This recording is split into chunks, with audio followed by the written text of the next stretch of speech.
Sunburn happens when you stay in the sun for too long. But normal burns from the oven or a curling iron happens from infrared radiation. Sunburn happens from UV radiation.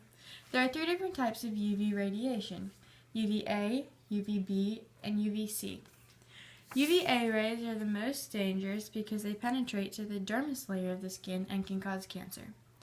UV rays are the reason for sunburn, and they only penetrate to the epidermis layer.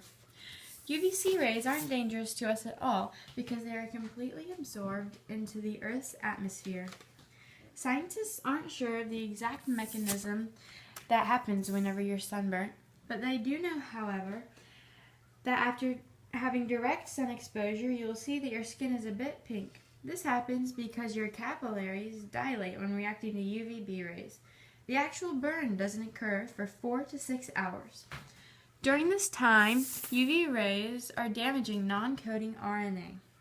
Normal RNA acts as a messenger and codes DNA. But non-coding RNA controls how your genes work. This RNA is released from keratinocytes, then breaks down as a result of too much direct sunlight. When RNA breaks down, neighboring receptor cells alert the body to inflame the damaged area. Different proteins, such as prostaglandins and cytokinins, are released, causing blood vessels to dilate even further. They also cause the recruitment of inflammatory cells. Chemicals in your body, such as histamine and serotonin, are released, triggering inflammation. After getting burnt, your body does try to fight back, just as it would if you were sick. But your body doesn't have to keep going on fighting alone. Sunscreen is very helpful at protecting your skin. You may think that sunblock is just another name for sunscreen, but that's not true at all.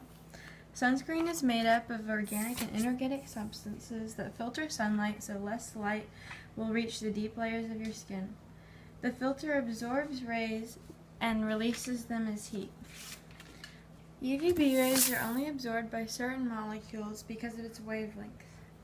UVB rays have a perfect amount of energy to make the electrons in dioxybenzone and octamethoxycinnamate, the main ingredients in sunscreen, jump through their energy levels. When the molecule absorbs a lot of energy, the electrons become excited. This causes them to jump up an energy level because the atom has more energy. When the energy is released as heat, the molecules return to their original level.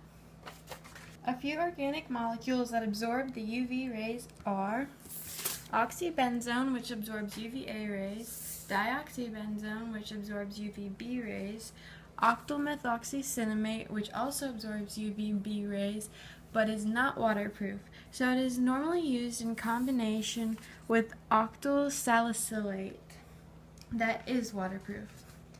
But sunblock doesn't let any rays of sunlight penetrate your skin. Sunblock has reflective particles in it, normally zinc oxide or titanium oxide. These particles reflect the sunlight away so it doesn't reach your skin. Sunblock used to completely white out the skin, but now the oxide particles are smaller, so the sunblock is less noticeable. Now, many sunscreens even contain sunblock for a better protection. All sunscreen bottles have an SPF number. SPF stands for Sun Protection Factor. The number helps estimate how long a person can stay in the sun before getting burnt. Naturally, your skin has a sun protection factor. This is determined by how much melanin you have, which means how dark your skin is. If you can normally stay in the sun for 15 minutes before getting burnt and are using a sunscreen with an SPF of 10, then you can stay in the sun for 10 times longer than normal, so for about 150 minutes. Since UVB rays are the ones that cause sunburn, the SPF only applies to UVB rays, not UVA.